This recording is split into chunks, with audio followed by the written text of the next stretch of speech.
London, tech, creative arts and innovation on the Queen Elizabeth Olympic Park. This is the official closing event for London Techweek 2022. If you are watching online, please post your questions and comments in the comments box and we will post them through to our moderator. So I will now hand over to Ben Thompson, who will host our event. Ben, over to you.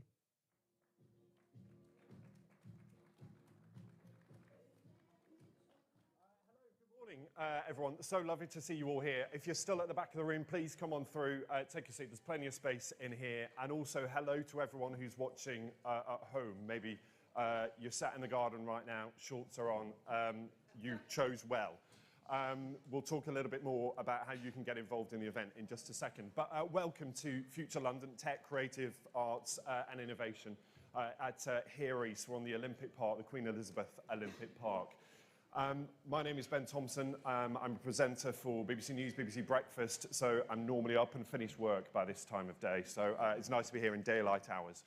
And it's my job today to guide you through some of the discussions, the questions, some of the sessions and presentations that we've got over the course of this morning. So first, let me welcome you officially to what is the closing ceremony for London Tech Week 2022.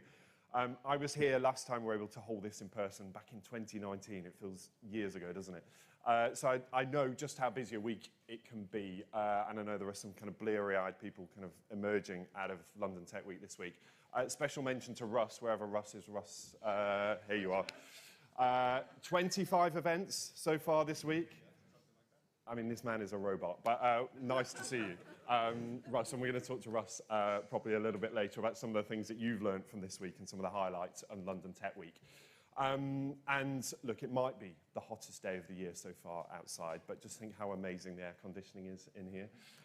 And if you're not here just for the air conditioning, let me run you through our brilliant event to bring London Tech Week 2022 to a close. So for the next couple of hours, we're going to split the morning into three sections. We're going to start looking at the growth opportunity for companies combining digital innovation with creative arts. Now, a lot of these creative tech businesses have made their home right here at Here East, and we're going to hear about why it is such an exciting place and such an exciting sector for London. Then we have the formal launch of Shift. That is a new innovation district for the Olympic Park. And I don't know about you, but I can't believe that it's 10 years since London 2012. But I'm so excited to hear what else is planned for this amazing part of the city. And then, as I said, we're going to wrap up the event speaking to some of London Tech Week's founding partners to discuss, as I said, the key themes, the topics and the trends from the last 5 days. So before we start, a few quick thank yous.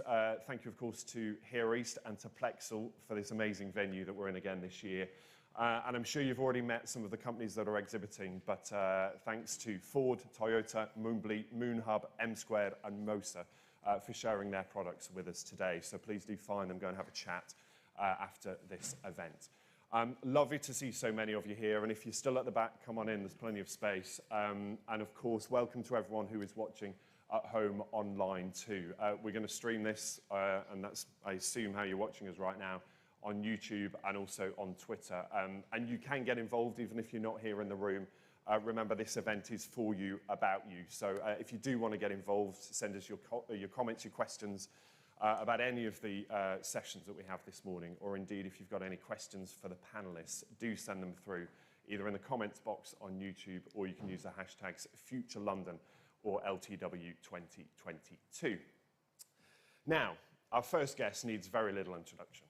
A decade ago, he won the bid to repurpose what was then the Press and Broadcast Centre for the London 2012 Olympic Games. It became this incredible venue, Here East. So 10 years on, Here East is now home to more than 4,500 academics, innovators and creatives. It is a hotbed for some of the most innovative technology in London. The community of innovators that are based here are internationally recognised as an example of a positive Olympic legacy.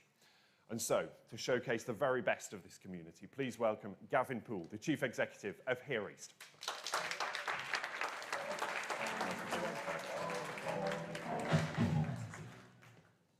Thanks, Ben, for the introduction, and for one clarity, it wasn't just me that won the bid There was Andrews down in the front and a whole team of people supporting us, and of course, our owners now, Delancey, in the wings as well. It's a pleasure to welcome you all into Plexel here at Here East, and for those of you joining online, also to welcome you virtually into this space as well. We're delighted to be hosting the official closing ceremony for London Tech Week 2022. I was at the QE2 Centre earlier this week for the launch event, and if you cast your mind back to 2012 and then when it started getting going on the early days of London Tech Week, it's incredible to see how far it's grown in scale and ambition each year. And rightly so, because this is a festival which must match the scale and ambition of one of the most exciting cities for tech and innovation in the world. Now, we've seen the data, research from government and City Hall this week, which has once again confirmed London's position as a world-leading tech hub. These extraordinary figures show that British tech companies have raised more than £12 billion in the first 5 months of 2022. That's more than the entirety of last year. And we're now only second in terms of investment across the world, only to the US. This is testament to the depth of talent we have here in London and across the UK, and it reflects what we see day in, day out at the Here East campus. That despite the pandemic, despite Brexit, despite all the political turmoil we may be having at the moment, startups, businesses, tech companies are laser focused on innovation and growth. And in the process, they are creating jobs. They're creating opportunities and they're creating investment opportunities. London Tech Week has become a platform to recognize companies that are absolutely vital to the future success of our economy and employment landscape in the capital. And I know that everyone at Here East is proud to support this festival. One of the reasons London's become such a global tech powerhouse is the city's ability to reinvent the things that it's best at for new eras. Fintech has been driving London's growth and the tech centre for the last 10 years, combining the city's financial services expertise with the generation of tech talent we now have. But I believe the next 10 years is going to be defined by a new union. That London's next big opportunity is companies that combine digital innovation alongside the creative industries we have. So beyond financial services, London is known around the world as a hub for tech startups and for creative arts. And it was only a matter of time before Shoreditch and Soho joined forces. And Here East is committed to being a home for the companies that are reimagining content development and its production. We've already seen the campus become London's fastest growing esports cluster. But for us, that's just the beginning. Look at the demand for studio space across London. Look at the scale of the investment by US tech giants into the metaverse. Look at the potential for immersive tech to transform the way we play games, we communicate with each other, learn new skills, or attend meetings or events such as this. London has a unique opportunity to realise the growth of these emerging technologies with our critical mass of tech and creative talent. And Here East is uniquely placed to be the campus where this innovation happens. We've carefully curated a community that spans entrepreneurs, academics, scientists, designers, and creatives. By putting in place comprehensive events programs, social spaces to encourage creative collisions, facilitating introductions, we've worked incredibly hard to create a culture of collaboration and openness. We always know that if you put world-class scientists, a computer programmer, business leaders in a room, chances are they're going to come up with something really, really exciting. And we're already seeing that happen with creative tech businesses on campus. My message to any creative company in London is come here and you'll find a community of like-minded experts ready to collaborate with you. I'm very excited to welcome our next two panels, which will bring together industry and business leaders on the front line of these emerging technologies to talk about what they're experiencing. As Ben said, we're also here today to conduct the formal launch of Shift, the world's most inclusive innovation district that will define the next 10 years and beyond for the Olympic Park. As we approach the 10th anniversary of the London Olympics, we can of course reflect on everything that's been achieved to turn this into one of the world's most successful regeneration projects. You only need to look around you here in the Innovation Centre, Plexel, and to meet the companies exhibiting with us today to see how far we have come to create a world-class innovation district, but we must keep looking to the future. And we're very proud to be part of the SHIFT project. And I know we're certainly scratching the surface as we get this going and of what the Olympic Park can do for London and for the local area. So I look forward to hearing from Francesca and the SHIFT team later on and hearing more what they're going to do. So thank you all again for joining us this morning. I hope you enjoy the event, and I look forward to meeting many of you afterwards with the coffee and down the street with the showcase. Ben.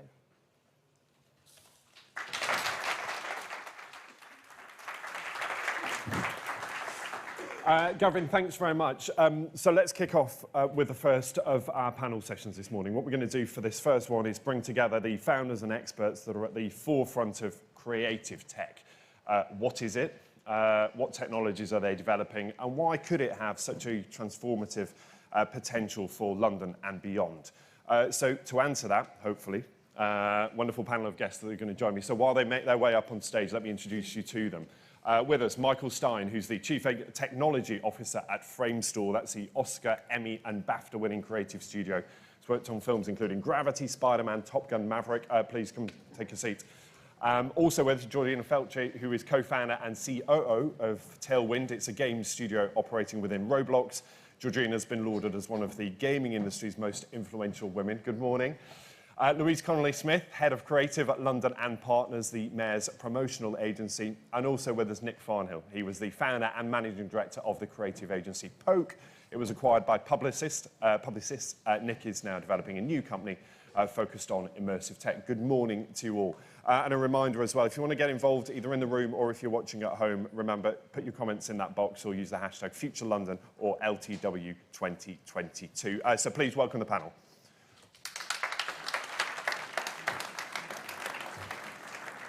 Good morning to you all. Let me shift around here so I can see you all. So there's quite a bit to get through, and I want to start with a bit of public service. It's very BBC of me, I'm afraid. But we've heard loads of phrases this week, haven't we? Frontier tech, immersive tech, all of these technologies that revolve around metaverse and Web3. Can we just start at the beginning a little bit? And Michael, maybe let me start with you. What are they? How important are they? And if people aren't familiar with some of those terms in the room, just give us a bit of an idiot's guide, if you want to start. Sure. I think really for us in creative tech, it's really about telling stories, about creativity, and it's really about a new platform that lets us bring together the best of social information and creativity in a new way for people to consume and to experience and to create. And really that's at the heart of it. The technologies are important and will be enabling, but it really is about that storytelling and creativity.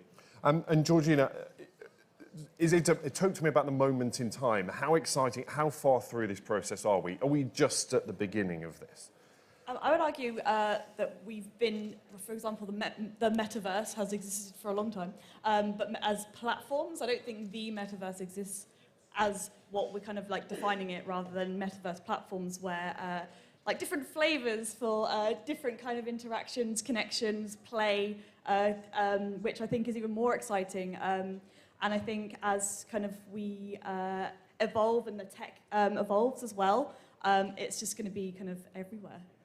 How exciting is it? Incredibly exciting. I wake up every day super excited. And give me a sense of what it is that makes it so exciting. Because a lot of people have heard these phrases, and it's quite hard to quantify, isn't it? Can you kind of condense it down into what this opportunity presents?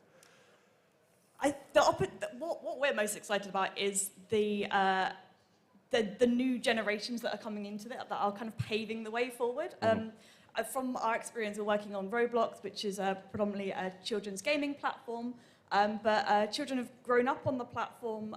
They've created this really great ecosystem where kids are playing games and then they're learning to develop the games on the platforms. And now they're finding that the skills that they've been learning on these platforms, they can now find employment when they graduate, or they can bypass university and go straight into meaningful employment, or they're founding their own studios, and that just kind of blows my mind that these 18-year-olds are just like paving the way forward for this. It's incredible. Louise, let me bring you in here, and in terms of London's place in all of it. Give me a sense of where London fits into this picture and what we're doing here. So one of the things that has been really exciting in London is I think And I do think this has been accelerated by the pandemic. I think, to Georgina's point, there's games engines, and people are building on games engines. But I think what people don't understand is that companies like Framestore are building on games engines. And so what you're seeing is this real mashup between creativity and technology. And I think years ago, when Amazon really were building out their studio here, the person who was running the studio said, the thing about this is that what you have is these amazing creative universities in London and this amazing tech talent, and that's enabling us to really, you know, ecosystem, but it's enabling us to mash up those two things, and it's developing new ideas. And I think that's what you're seeing in London. It's such a hub of creativity with universities like Central St Martin's, but even on the campus here, you know, you've got Loughborough with their science degree and their sports degree, but then you've also got the digital university here with their esports degree. And so you're seeing lots of synergies across things. So the metaverse, when people talk about it, it's games engines, but it's e-commerce, it's immersive technologies, and it's lots of sectors that have been really growing during the pandemic, all consolidating and developing new technologies and new applications. And that's what's happening in London. That's what's really exciting. Small companies like yours creating and really scaling.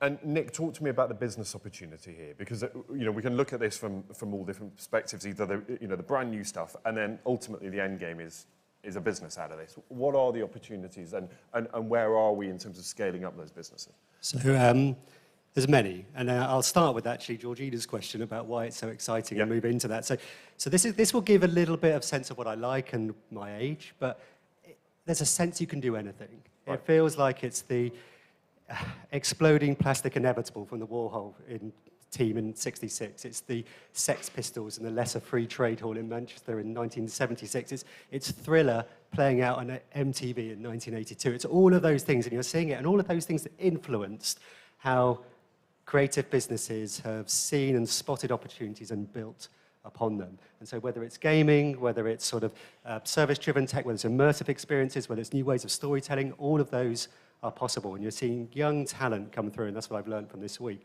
Young talent who are saying, you know, I can make that now, not this was made for me. And so if we were talking here in 2012 to your opening piece, we'd be talking about clusters and adjacencies and businesses that are rubbing up against each other. Now you've got this talent coming through that are just going, I can do whatever I want with this technology without necessarily all the coding skills, because there are ways of getting into it without it. So from a business perspective, there's a talent pool of raw talent that needs shaping and applying in a new way. And you know, where we're going with this is thinking about how we can create mainly immersive entertainment experiences, and that could be based around music, it could be based around TV formats that are extending, it could be based around film properties. And I think this is probably more with Mike, but we're sort of excited about creating universes and worlds. And products coming out of those worlds could be feature films, but equally it could be gaming or AR experiences or the like. Yeah, and I think that's the most interesting thing, is that our clients would come to us and say, we want to make a film in this universe, and then later would come and say, we want to do a TV show, or we want to do an interactive experience.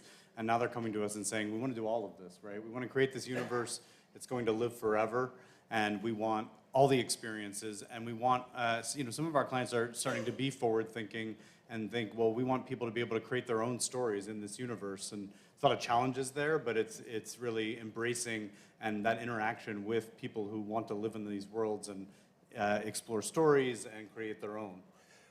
And where's this been driven from? Is this a demand-driven, or is it simply because you can do this? I mean, I'm interested in whether there's a lot of education has to go on here about this is what we can now offer you. Yeah, I think it's from both angles. I think there's more and more universes being created, and they're all very interesting. They're great storytellers out there, and so from a studio standpoint, from a creator standpoint, they want to get the eyeballs of the consumer. And then as we've been talking about, there are a lot of people out there who just want to create, and it doesn't matter how good the tools are, but they keep getting better and better, and they keep getting easier, and so they want to. You know, they want to live in the Marvel world, and they want to create their own Marvel story. So how do we enable that? Yeah, and Georgina, it's interesting that Louise said, you know, a lot of this came about after the pandemic. And, you know, people were emerging, having done this thing for 2 years and sort of in relative kind of isolation. Talk to me about the technology that allows this to happen. Do we have the tools, as Michael said? Are the tools allowing this to happen at an ever-increasing speed? So yeah, just going back to like when we saw it kind of explode, I definitely would agree that the pandemic definitely shone a spotlight on how can we engage when we're all kind of trapped from home. How can we engage in a fun way? And I think games really kind of like catapulted that. But back to the question on tech, yeah, it already exists. But what's really exciting is that, going back to what we discussed earlier, is that the platforms and the tech are amazing. But what we're seeing is there are people going, there's a problem here. There's like these different platforms. How can I, or for example, this platform isn't getting the data that I want, but I can solve that because like with these open source means that people can tap into it. They can make their own tools from these platforms and creating viable businesses on platforms, which just it feels like the ecosystem is just about to explode. Like these platforms like that, Meta and Roblox and Epic and whatnot are creating are only just kind of scratching the surface of what kind of tech is going to become available as we kind of open up and allow accessibility for everyone to kind of create their own kind of solutions. And I think, you know, to build on that, unknowingly, or perhaps knowingly now, but there's a whole audience out there who have created in Roblox, they've created in Fortnite, and they will be at a terrific advantage as they enter a workforce and perhaps turn up at Framestore's door, or they think about a new startup that they may want to create in a world and the advantage they have is the spatial awareness of the spaces they're going into, the narratives, the multi-threaded narratives that they could create, obviously the tech that they're using. And I think that, you know, that group coming out into the workforce are going to add a whole different dimension and dynamic to the type of creativity that we're going to see. I wanted to talk about talent, but I mean, you got us neatly to it there. Is the talent available? Do you have the people you need? And this is sort of applicable to all of you, but you know, do we have those people here with the right training? So I think we'll all have our own take on this, but the one thing I like very much, I spoke to actually Staffordshire University this week, and they have a Digital Institute campus here East, and they're an example of schools, colleges, universities who have recognised the need for these multidisciplinary, interdisciplinary courses which are made up of art, coding, hardware, critical theory, and how students are going to apply that in a working sense. And often they've got great partnerships with industry, so they could be working with any one of you two particularly, and being put onto live projects. And you see that very much in the campus here, but you see it all around the country as well, these courses coming up that are serving that particular need. But they're quite nascent, they're quite new, and I think the cohorts going through them, probably the oldest ones, are only about 3 years into those courses. And Louise, how much has that changed? Because you know, we've all been in this room before talking about, you know, the education system is not training people for the jobs that will be available. It's applicable in many industries, but particularly this one. So, you know, has that caught up? Well, what's actually interesting is one of the things, I was talking to a big advertising company, and they were actually recruiting the same talent as a company like Framestore are going to recruit, or as Georgina's. So I think what's happening is, and this is to the point that I was saying that all these industries are sort of blending, is that they are actually also recruiting the same people. And so I think what's interesting is we get to London Partners, we get to work with some really exciting London-based startups. And so we do talk about talent a lot. And they said it becomes about the culture, it becomes about who you are as a business, because there are obvious choices to some of the really big corporates where you could go, but you might actually want to start at a startup. And so things like, what is the working culture like? You know, we had sessions during this week at London Techweek on the Great Resignation and what that means for people. And so what's interesting is I think smaller startups are more nimble in the way they're going to think about, well, how do I make sure my company is inclusive? How do I make sure that work-life balance matters? How do I make sure that mental health matters? And I think those things sit in startups more naturally because the founder is still very deep in the business and oftentimes is probably the HR director. So, you know, you're able to put your own culture on it. And I think I was talking to an Australian company and they said, you know, coming to London Tech Week has been amazing because you have a problem with talent here as well. And they said, we just thought it was us. Right. And so I think the story is that there's always going to be a fight for talent. Yeah. You know what I mean? And I don't like using that word, but the competition is real. Yeah. But I think companies, you know, we're seeing companies scale and we're seeing them scale with talent. I think your point is interesting because I think what you're also seeing is some of the, I mean, you and Blair, who raised all this money this year with this week with the metaverse, you know, he's saying that lots of people are not going to university. You know, they're going into industry, and partly they're going to industry because they're having the talent and they're going straight into the work experience. So I think it's changing.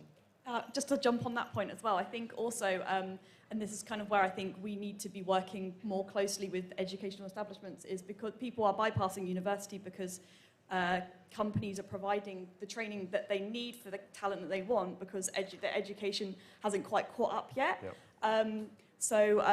We kind of have partnered quite closely with some local universities and even younger, I think. We need to kind of start younger. There's a really great, some really great kind of primary schools that are starting to teach kind of tech and kind of, it's all about, for me, and for me quite personally, like in the games industry, we've got a massive shortage of diversity in the industry, and I think it kind of really stems down to kind of how we're promoting these industries to like the future generation and kind of saying, no, that game you're playing, that app you're using, you can make that. Like, it's just kind of drawing that correlation between kind of when, from a young age, being told that you can do that and kind of given the right paths to be able, and interests and things to be utilising their spare time. Yeah. And then I just also want to go back onto culture as well. Yeah, that's something that, where we founded Tailwind, we really kind of identified areas in the industry that, as a startup, where you're kind of agile and lean, you're able to be a bit more disruptive.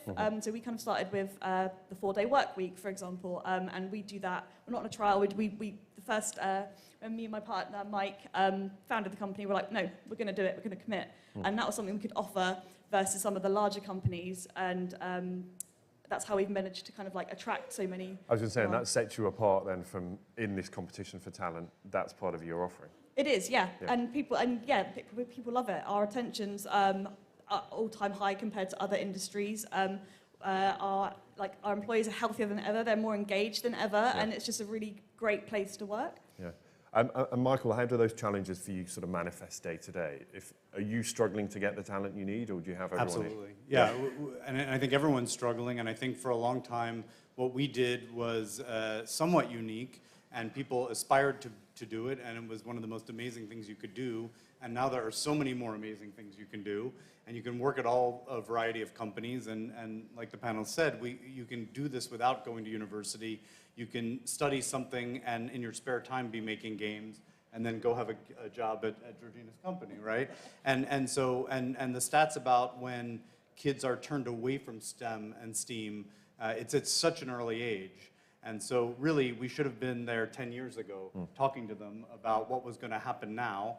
And that's the best we can do, is to get in there and say, look, I was at an event earlier this week for Unlock Digital, and heard people talk about the reason people don't go into STEM is because they believe it's too hard. But honestly, the technology has enabled it to be easier, right? You don't have to write a game from scratch.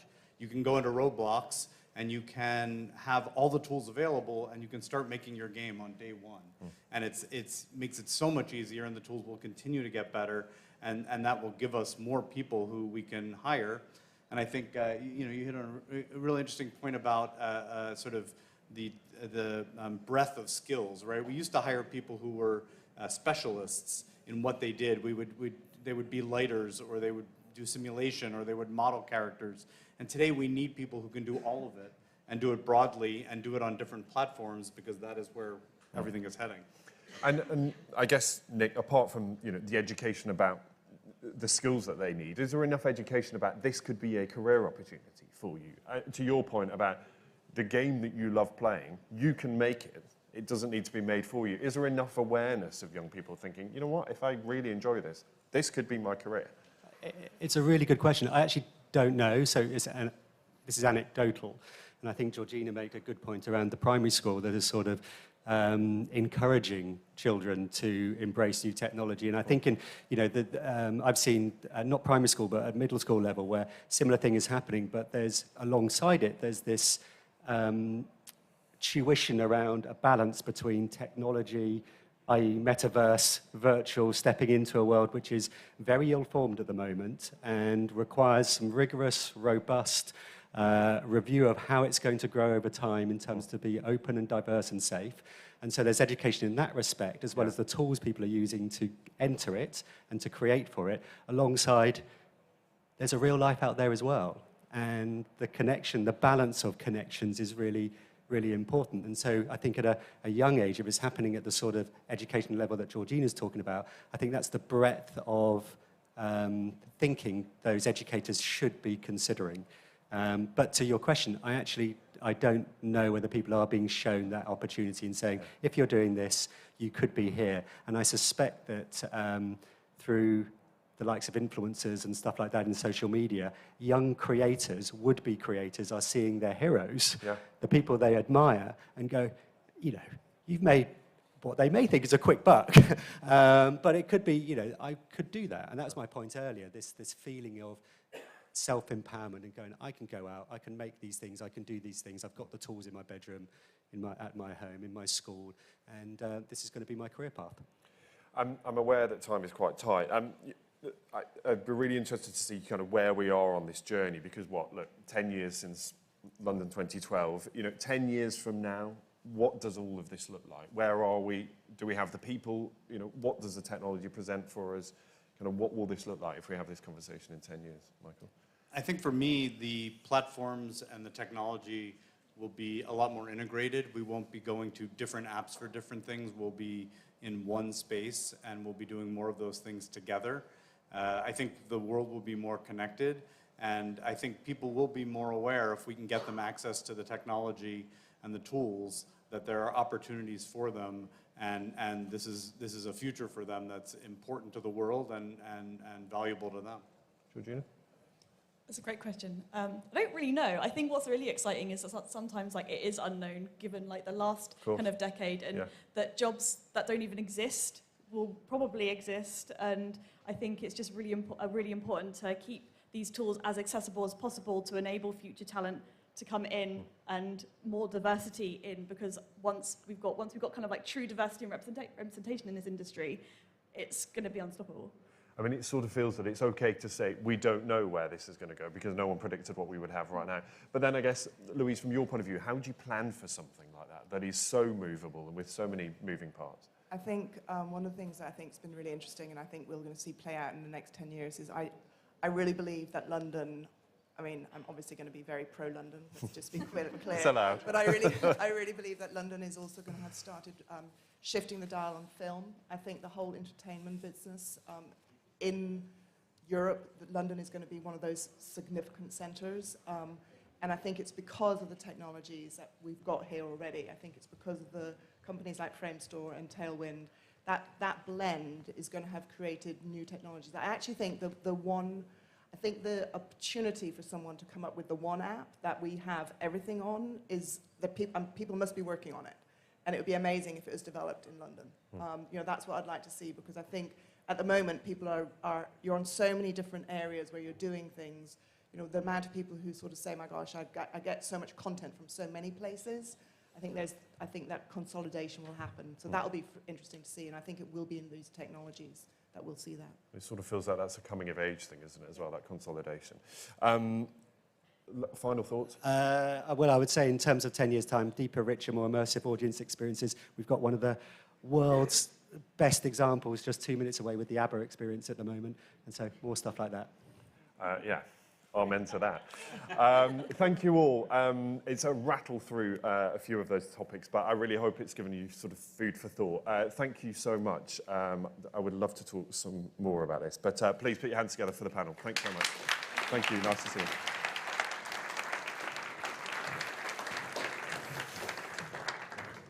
So, as promised, we're going to get through a lot in the next kind of couple of hours. So, thank you to our panel there. Next, we're going to hear from some of the leading figures in London's tech industry at a time when, as we've touched on there, demand for tech and creative talent has never been higher.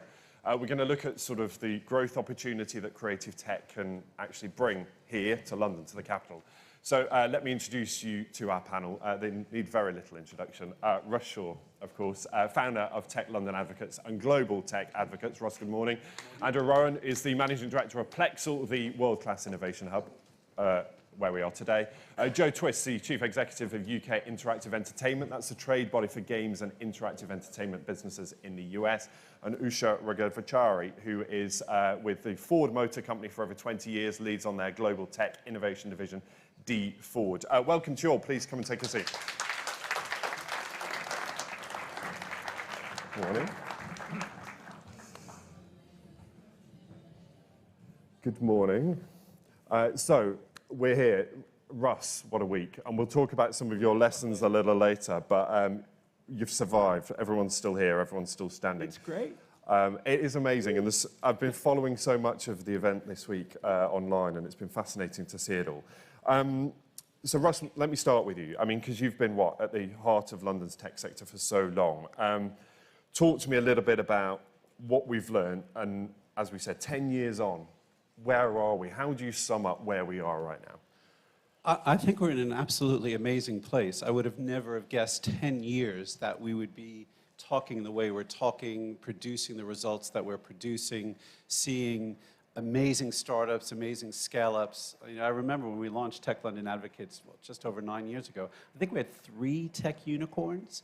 We now have over 100 in the country, and I think over 70 just in Greater London. So we are on an incredible trajectory, and I now like to say that the UK tech ecosystem is on par with the US, with China, with India, and it's not just talk, it's backed up by the numbers and results. Not without our challenges, and I know in the last session you talked a bit about talent, and that is coming up in every single discussion we've been having this week, but I think we're in a great place. It's a lovely place for us to start because, Andrew, let me bring you in at this point. When we talk about creative tech, it encompasses so much, doesn't it? How do you sort of start to offer routes into creative tech? What does it look like in practice? And I suppose, what help do you need, particularly if we look at government? And I know you've talked a lot about it this week, but how do you nurture creative tech as an industry? Yeah, I mean, obviously, with the history and heritage of Here East, what we were trying to achieve out of driving social regeneration through the legacy of the Olympic Games, our whole philosophy at Here East and Plex has all been about building collaborative innovation ecosystems. What we mean by that is recognising all of the stakeholder groups that need to engage in this activity to bring together tech and creative and understand their needs from an infrastructure perspective, from a place, what the government policy is, what is industry thinking, where's the customer, where's the talent, what do we need to do, and how do we fuel that? And we've quite humbly tried to sit in the middle as a bit of an orchestrator alongside groups like Tech London Advocates, where our neutrality and our passion and our super connectivity is our tool. And I think the real opportunity, I was fascinated by the last panel, that when we think back to 2012, and we barely had iPads and 4G, but barely. The steepness of this curve, the opportunity that's been presented here, it's like that. And the metaverse for me, just the barriers are gone. Everything is possible. And I think for us now, it's take a breath. We're at a moment in time, 10 years on from where we started, but the need for this collaborative ecosystem is all the more. And then to your point then about bringing all those stakeholders together, given the speed of change, how do you align that? How do you get people behind something that you're saying, come on in, welcome, we're going to lay all this out for you, but it is changing at the same time?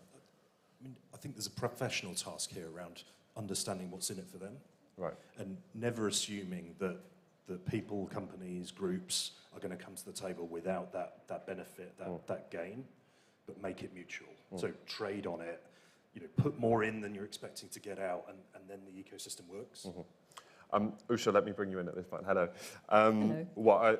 A company that's 120 years old, something like that? How? Talk to me about how you put creative tech in an age-old industry and a business with a sort of tradition such as Ford. Step 1, come to the Olympic Park.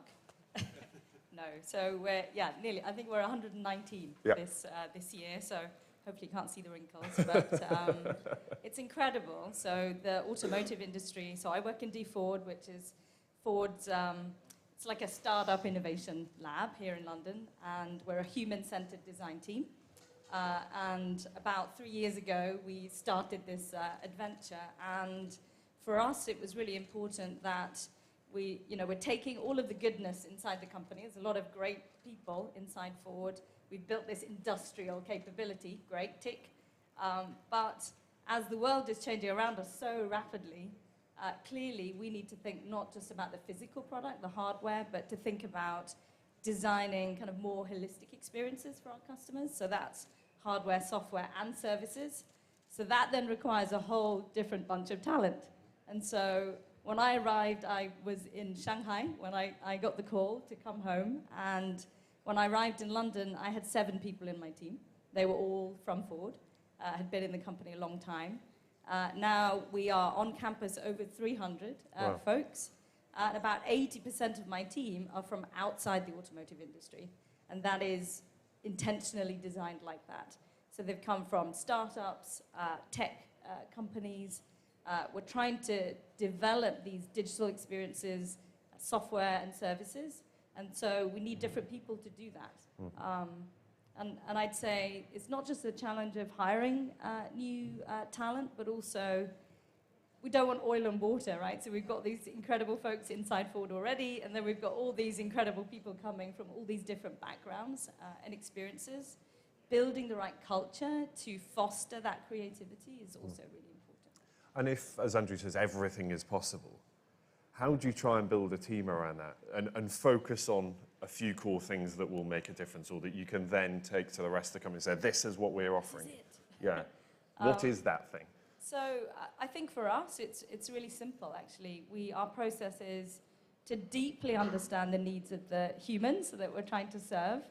And then all of the solutions that we then are creating is thinking of that human in a future context. So examining all the things that are, all the forces that everyone has been talking about already this morning and how rapidly they're changing, and designing, but with that spirit of those needs, those pain points, those dreams as well. So it's not just the rational things that it's easy to see, but it's all the things our customers don't tell us, but they're dreaming about secretly, and designing for all of those as well. And so that's really our North Star, is being really focused. It's very easy, and especially on this campus, to get distracted by the magic tech, right? Like, ooh, I want me some metaverse, right? And I want a bit of this, and we've got EA on campus, and we're looking at gaming, and a car now is not a physical, like, dumb object anymore, but it's a computer that you can sit inside, right? So it's a smart connected device, right? Especially as we're moving to electrification. And that means all bets are off, right? So we've got folks who come in from, virtual reality backgrounds and just bringing that, we've got 18 different nationalities in our team. So bringing that diversity together and all of that difference of background and experience, creating that right culture, obsessed about the customer and how we solve for them, be excited by the tech, but not be too distracted by the tech. It should be there in service of those customer needs. And it feels like universal problems that as any company you're trying to solve become much more universal, much more global, don't they, rather than kind of country specific. Joe, good morning. Talk to me about what creative tech means for what you do. Because it's an easy term for us all to throw around, isn't it? But what does it mean day to day for you? Well, we've been doing creative tech for over 40 years in this country, and it's called video games. Video games industry is one of the jewels in the crown of the UK economy. Yep. And we've always been at that apex of innovation and technology and problem solving and programming and creativity and art and storytelling. We are at that apex, so we are the epitome of creative tech in lots of ways. And I think it's really important to remember that. We have been doing this in the UK for over 45 years. It's the 40-year anniversary of the ZX Spectrum this year. And lots of people who are still active in the games industry and running really successful businesses and then starting new startups are still alive, in that industry that still has our founders. So, it's incredible to see now. And, of course, the games industry in the UK is leading in terms of Europe, in terms of the consumer market. Consumers spent over 7 billion in 2021. It has always been on the increase, and obviously the pandemic helped that because games provided this incredibly important way in which to socially connect and be with people in a way when you were locked in your house. And I think, you know, it's really interesting listening to the points about talent and inventing the future and the metaverse. You know, I say that the metaverses have been here, we've been creating them in games, they just haven't been joined up yet. And I think that's really important. Our heritage in our tech skills, in our creative tech skills in this country is something to remember and be proud of. And it is something that when we go on trade missions to the likes of China and South Korea, it is the envy of the world. And this whole ecosystem is what really, I think, keeps us driving forwards and is really inventing the future. But I really want to make sure that we're not inventing the future that is racked full of social inequalities, that is racked full of very middle-class white people. We have a lot of young people on the doorstep of here East who are disenfranchised. We have a lot of social issues in this country that are going to get worse. How can we play a role in making our metaverse future or our creative tech future inclusive, accessible, unlocking potential for people who have been traditionally locked out of the economy? I think that's so important. You just remind me, you know, a couple of weeks ago we had 14, our lab actually is just on the other side of that curtain. We had 14 kids in from Leytonstone School because we wanted to do a design camp. Because for us, inclusive design and making sure that those opportunities are obvious and realizable for those kids is super important. And they, you know, at the beginning of the week, they're like, what the heck is, what the heck is all of this? We were teaching them human-centered design, and that so many of them hadn't even thought about a career in design or technology, and I think it's super important. Yeah. And we do in the games industry have speaker networks. We run various programs to try and make sure that at formal education and informal education, people are understanding the opportunities, but it takes a collective to do that. And you know, what I see from where I sit is still this stereotype and still this lack of confidence that particularly parents and carers have around their kids' futures. They keep saying, you know, whenever we do a talk about games industry, kids will come up and say, I didn't know my hobby could be a career. And so we direct them, but they say, but my mum and dad want me to be a dentist or a lawyer or an accountant. And I say, you tell your mum and dad that those are the first jobs to be taken over by the robots. Very good point. Sorry, lawyers and dentists and doctors in the room.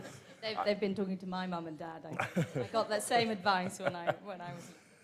But Russ, this is where a lot of the work that you do comes in, doesn't it? It's about making people aware of those opportunities and presenting them as real career opportunities with the support all the way through the ecosystem to make them viable and make them an opportunity. Yeah, I think that is, frankly, our biggest challenge, is to really speak to the broader population. You know, when we started these journeys years ago, many of us were in bubbles where we were talking to startups or investors.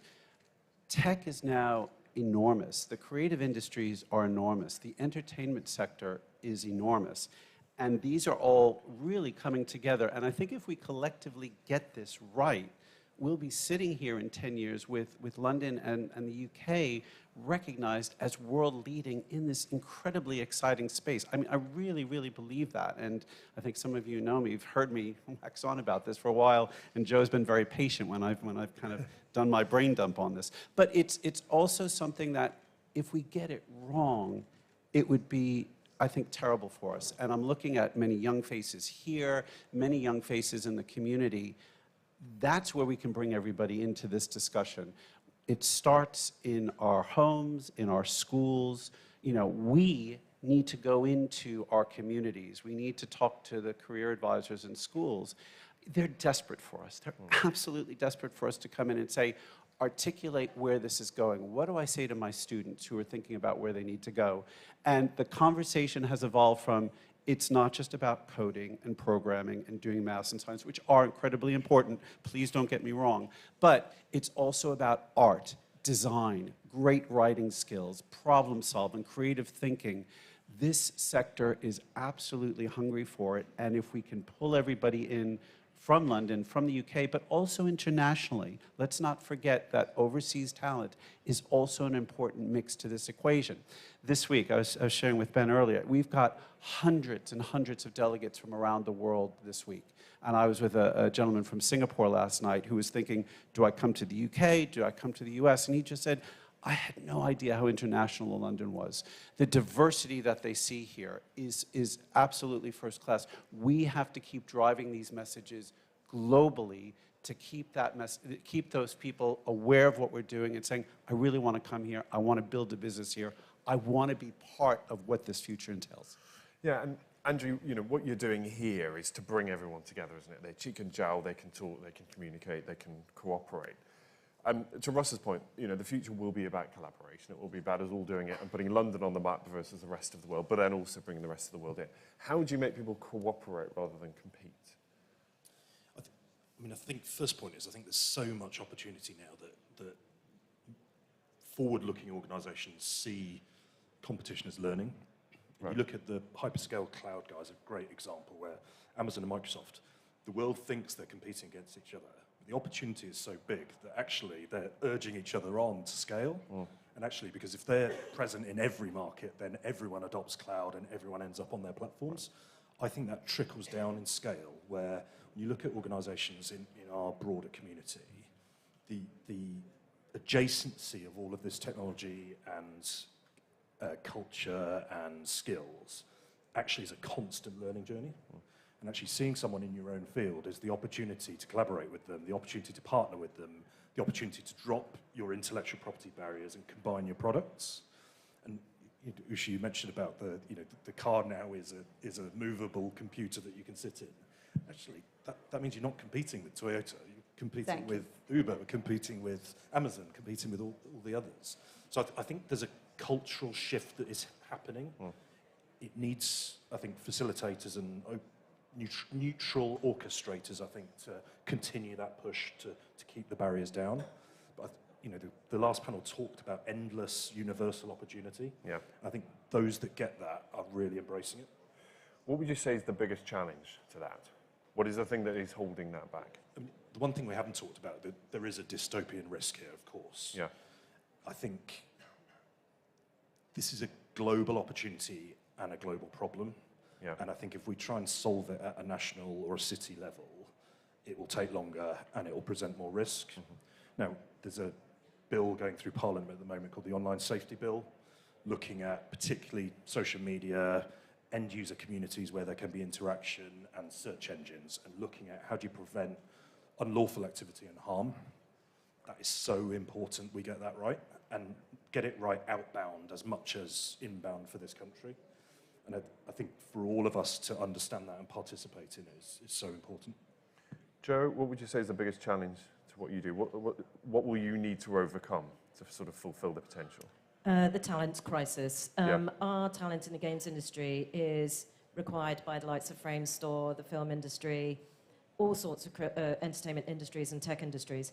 And we aren't getting enough talent through the education system, either formally or informally. We aren't getting enough diversity of the talent coming through with different perspectives. And is that putting pressure on you to have to provide that training yourself as an industry? Yes, I mean, as a trade body, we see it very much our role to be creating programs that companies want to be part of to try and solve the problem, because, government has put in place some really good measures to support the video games industry and its growth, such as video games tax relief, R&D tax relief, UK Games Fund, but not nearly as much as it has supported the film industry or other sectors. So we have to do it ourselves a lot of the time, and we are worried about the potential impact of Brexit. We haven't felt that yet because nobody could go anywhere for 2 years. Yeah. So I think there are some concerns. We've got 2,500 games businesses across the UK. We've got about 800 or 900 in London alone. We have 2,800 job openings in the games industry across the UK. We have 800 plus job openings in the games industry in London alone. We are in competition with each other, but we're not. We're collaborating, but we need that talent. So that is a big, we've had 10 years in the games industry of a real golden age, lots of really interesting companies. In the last 12 months alone, 2.8 billion in investment has gone into the industry. That's astonishing. And now that consolidation means that we need to support new companies. What does the next 10 years look like? Yeah. Well, it looks like growth, but we need the people. Yeah, and Usha, I mean, what does the next 10 years look like for you in terms of what you're able to do? But, and I guess same question, the challenge that comes with it. So I talked about one earlier, not getting distracted by the magic tech and keeping really focused on the customer and solving for them. Not just hiring incredible talent and making sure that have a diversity of backgrounds, experiences, perspectives, culture, but just making sure we're also growing that talent and developing that talent, because I say to my team, if you're not learning something all the time and growing all the time, we're actually moving backwards because of the speed of change. Speed. So can we, as over a century-year-old car company, the clock speed of automotive historically has been very different. 5-year development cycles. Digital is a whole other kettle of fish. So can we be that agile, moving that fast? Experimentation and how that's fueling it. I read some last week, you think the big fish are going to eat the little fish, but actually it's the fast fish that eat the slow fish. I don't want to be a slow fish, so I think speed. I was just going to jump in here. I think, I thought that was a great point. I would ask everybody in the room to also just operate with a sense of urgency, both because things are moving fast. We have a fabulous opportunity here, but we're not the only ones talking about this in the world. Many others are the same, so there's a golden opportunity to, if we can move quickly and talk about many of the things that we've been discussing, that would be great. There's two other things that I frankly worry about from a big picture point of view. One is the geopolitics that could slow us down. We have an incredible challenge with what's going on with Ukraine and how that's, dividing the world. President Zelensky spoke at the AI summit yesterday. He is looking for the tech sector to really help them build Ukraine, which is fantastic. But at the same time, enormous challenges in terms of what's going on there. If you look at the threats potentially with Taiwan and chips, that powers all of what we're talking about here. So have some awareness there. And then there's the planet. It's going to be the hottest day of the year today. I grew up in Phoenix, Arizona. The minimum temperature there this week was 35 degrees. We have a big problem. And so that's also going to distract us because we have to fix that whilst we build this. So I would really challenge everybody here, don't be complacent, even though things are going in the right direction. And we're all very optimistic.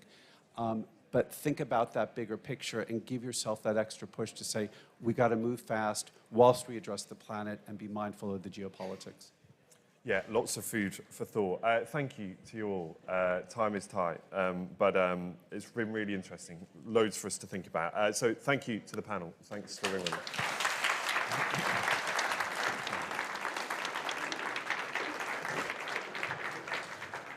My foot's gone to sleep.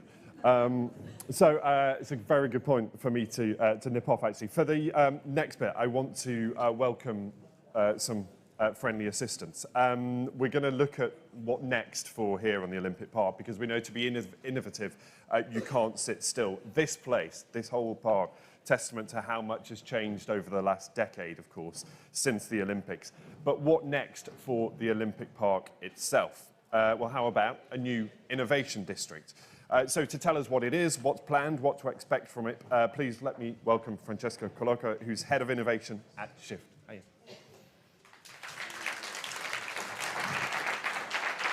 Thank you.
Biodiversity.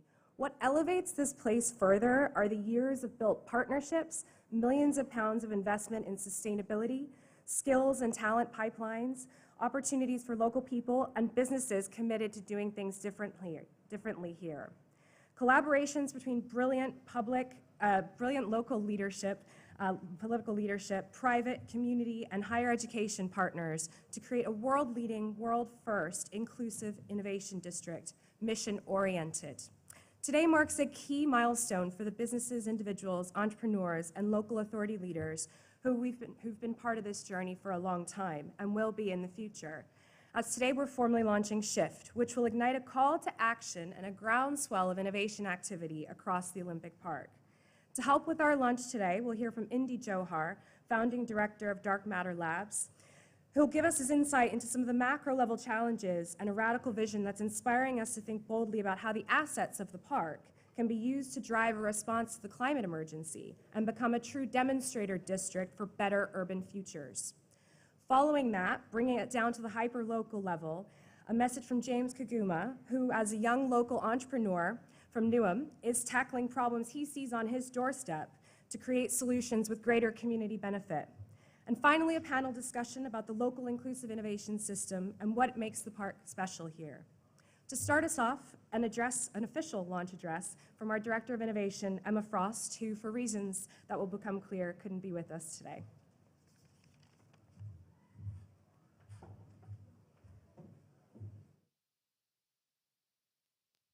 Hi there.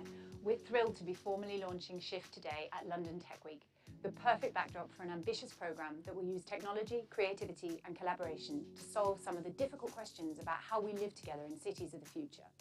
I'm sending this message from Seoul, where I'm speaking at the Next Rise Innovation Expo, launching SHIFT at the same time in one of the leading tech centres of the world. I'm so sorry I couldn't be with you in person today, but the opportunity to launch in both London at Queen Elizabeth Olympic Park and on the other side of the world symbolises the huge potential for SHIFT to create waves locally and globally. SHIFT is the innovation partnership and programme at the park focused on enabling better urban futures. SHIFT will bring a programme of focused investment to build the park's reputation as an inclusive innovation district, focused on exploring solutions to the biggest problems we face in 21st century city living. SHIFT will use the park as a unique real-world testbed. We'll use the 560 acres of mixed urban environment managed as a single estate to study solutions that help make cities healthier, easier to move around, and position cities as part of the solutions needed for the climate emergency. At the park, we've got roads, railways, rivers, canals, cycle and footpaths, green spaces, hard standing, 5 world-class sports and leisure venues in the London Stadium, London Aquatic Centre, Copper Box Arena, Lee Valley Velo Park and Lee Valley Hockey and Tennis Centre. And they sit at the centre of an amazing public realm with workspaces, research and performance centres, schools and some of the best universities in the world. Crucially, the park is nestled within one of the youngest and most diverse populations of the UK. This makes us uniquely well placed to use these assets and work with our communities, innovators and partners to solve some of the challenging issues of urban living. One of the main reasons that South Korea's innovation agency is so keen to work with us is they recognise the unique opportunity that the park offers as an urban testbed at such scale. Another thing that sets SHIFT apart is the focus on inclusive innovation, practice and outcomes. Inclusive innovation is a golden thread woven through all the projects and activity we undertake. Innovation can create impact not just through commercial returns and financial valuation of its proceeds, but by creating products and processes that improve everyday life and solve challenges that affect our communities and society. And by widening the funnel in terms of who gets involved in the innovation process through training and skills, research, jobs, funding, scaling and decision making. Put another way, we want to see a genuine shift in terms of who gets to innovate, on what agendas and in what ways, and who shares in those benefits. Our ambition is to help shift every organisation that we work with at least one notch higher in terms of the inclusive innovation practice and outcomes. Our founding partners behind SHIFT are University Arts London, University College London, Loughborough University in London, Lend-Lease, Here East, Plexel and the London Legacy Development Corporation. I'd like to pay special recognition to them, as without their commitment, collaboration and vision, we couldn't be launching today. We have a wider network of amazing local and international partners, including our local authority partners, within whose boroughs we sit. And this diverse innovation network is crucial. It's this mix of thought, expertise and perspective that helps make us smarter and makes our innovation capacity stronger. I'm excited about the prospect of what we can achieve together using innovation to help unlock a fairer and more sustainable future for our cities and citizens. Today marks the start of a journey to shift innovation towards better urban futures for all, and we invite you to join us.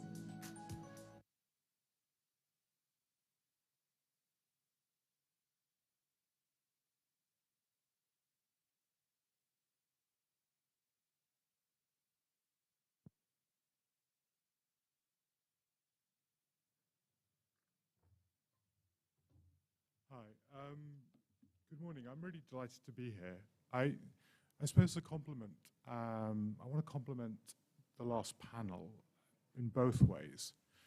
I think what we're seeing, along with the kind of massive shift to intangible value and intangible value creation, is actually a fundamental transformation also at a deeper level. And shift, I think, presents a really critical opportunity. So I want to frame this in a slightly different way. I think it was mentioned at the last panel, the scale of change that we're facing as a society. So if you look 10 years forward, you'll see a radical shift on our energy economy, our material economy, our food systems, our human health, human development economy. All of the fundamentals that actually are the basis of what many of our technology and technology startups create are actually also changing. So if we want actually to create an innovation district, which I think Shift is really trying to do, we're going to have to look at the deeper side of this story at a structural sense. This hasn't been mentioned enough. 1.5 degrees. And living in 1.5 degrees is actually a fundamental transition in virtually everything we buy and own. 78% of the S&P 100s, if they had to price social and environmental costs, would be unviable. 78%. Now that is both scary, but also starts to show you the scale of the economic, social disruption that we're in the middle of. And to actually operate in that world, we're going to have to drive deep innovation in the very fundamentals of how we live and where we live and how we consume, what we consume, and what world we create. And I think that needs to set the scene for London's relevance. So I suppose my first provocation here is, how does London Tech embrace the structural change that's also happening? And the structural change will be driven by technology firmly in that process, right? So if you want to talk about, say, biodiversity or trees, one of the biggest problems that we have is actually trees are currently not priced in terms of any of the value that they create. Heat island effects, mitigation of heat island effects, mitigation of flooding risk, mitigation of asthma if you get the right mix right. All of those require new sensing capabilities, new ways to account, new ways to understand that stuff. And that's happening at the landscape level, using pretty radical technologies already.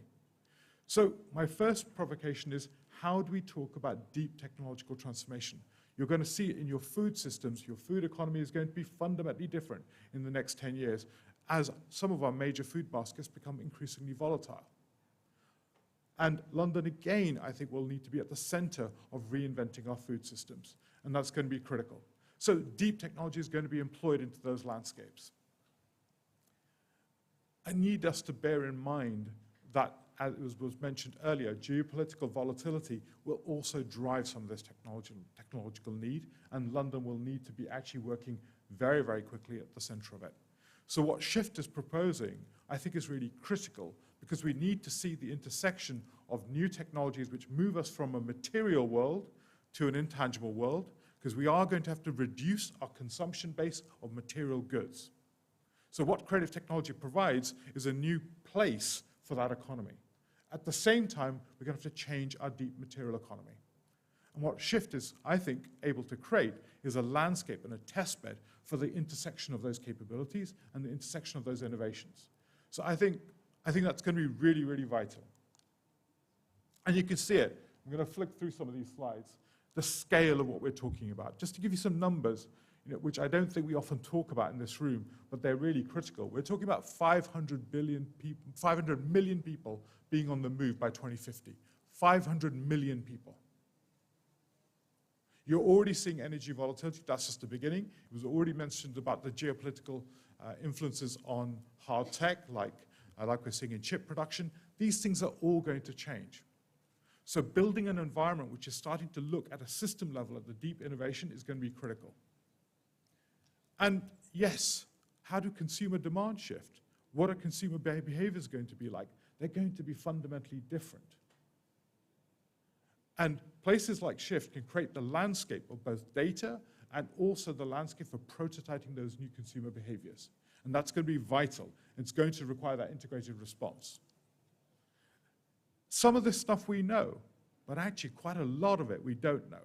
So when we often talk about climate change and carbon dioxide mitigation, we often talk about scope 1 and 2, which is literally just the buildings and materials and the landscape.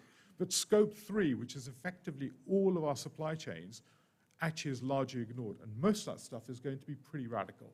Supply chain innovation, you're seeing the money that's moving into logistics innovation right now, and supply chain innovation is huge, largely because of provenance that's required to be able to reinvent those chains.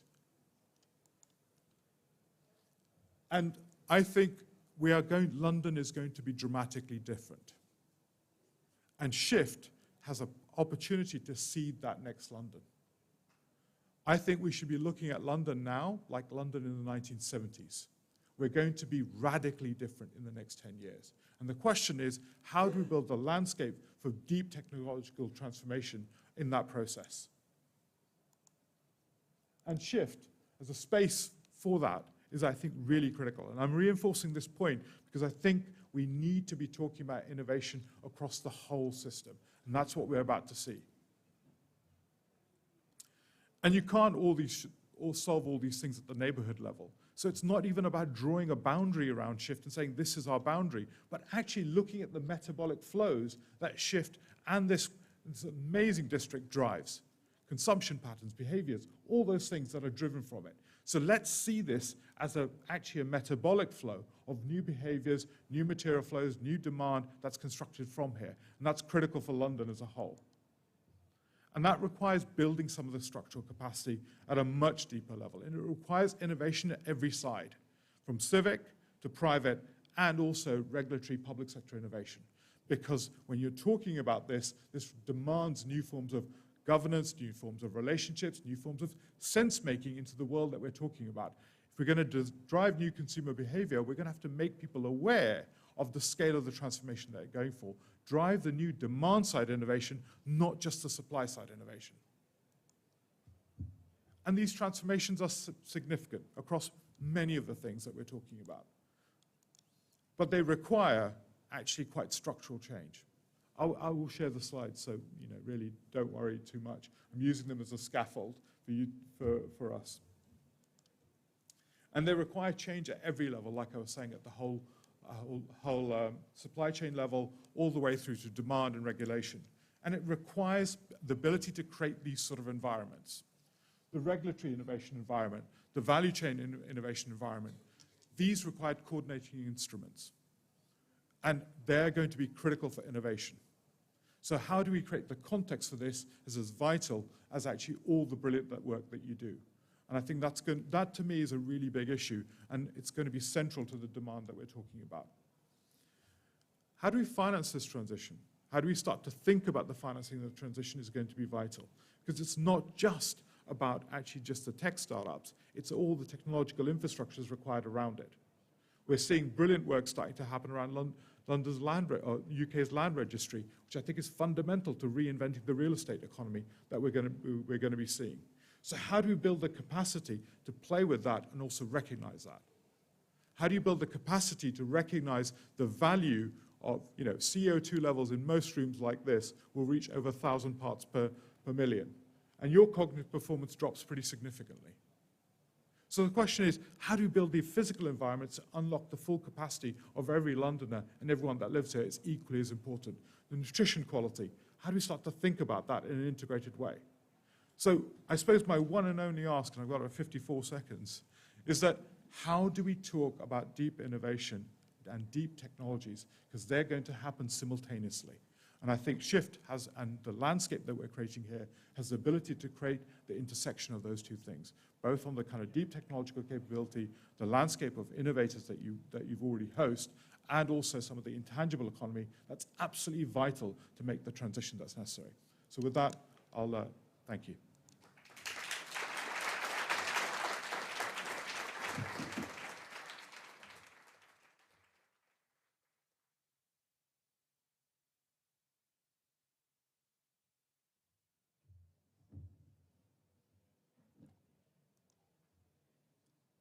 Good morning, everyone. Hi, my name is James Ugama, and I'm an award-winning social entrepreneur and founder of Skate Cabal. I also sit on the Legacy Youth Board at LDC, and I'm also here to speak about the future generations and innovation at Queen Elizabeth Olympic Park as part of Shift, and also share a bit about my startup story. Skate Cabal is an award-winning platform which is dedicated to amplifying safe spaces for the UK's roller skating community. For those who do not know, there has been a new trend, and roller skating has become an outlet for many people, including myself, to meet new friends and rebuild our support network since the first lockdown. Many have claimed that roller skating has improved their mental well-being and physical health, as it allows them to stay physically fit and socialize with new friends. I also found out that the global roller skate market was valued at over £428 million in 2020 and is projected to grow an extra 3% by 2031. Despite the positives, I found out that 93% of the people we surveyed complained that there's a lack of dedicated safe spaces for roller skating compared to other sports activities. The London skate community felt marginalized and displaced and forced to find new places in car parks and other unsafe areas. Skate Cabal's mission is to help solve this problem. So here's Skate Cabal's mobile app, which is our solution that will help amplify the voices of roller skaters. And it will showcase the latest news in the skating scene, and also has a location directory to help you find new safe spaces to skate, and has virtual community forums where members can stay connected and organize their own future skate meetups. I also took part in a pitch competition and won funding to run my own Rolling in Peace campaign in March. We ran a series of events in East London. And I also want to take this opportunity to thank Newham Council for sponsoring this event, which was a great success. And I'm still receiving positive messages from our community members and being asked for when is the next one. These are the 3 things that has helped me during my social entrepreneur journey. The first one is curiosity, which has helped me find new innovative ways of solving problems. Second one is the support network, because there's power in community. The last one is self-belief, because before anyone believes in you, you have to believe in yourself. By having support networks like Shift, it has allowed me to get opportunities to work on exciting, innovative projects that solve complex social issues, meet decision makers in the government and also other business leaders, and also gaining support to pursue my entrepreneurial pursuits through accelerator programs and competitions. Which is why platforms such as Shift is so important to our community, because Shift will work alongside communities to identify the biggest problems that we are facing, and we will use the park to find sustainable solutions to solve complex social issues such as climate change, health and well-being, and movement in cities. I look forward to working with Shift to help make East London a better place for future generations to live. Thank you for listening, everyone, and I hope you enjoy the rest of the event.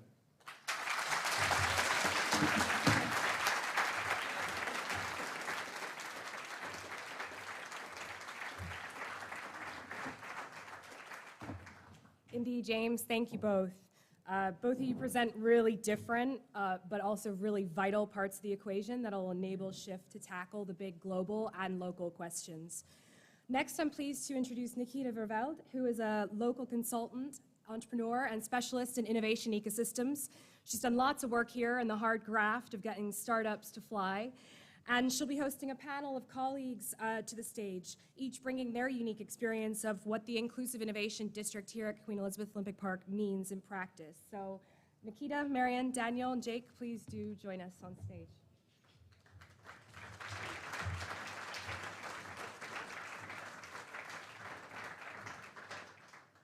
Good morning, everyone. Can you hear me? Can you please say good morning back? I need the energy. Thank you. Welcome my colleagues, Jake, passionate urbanist.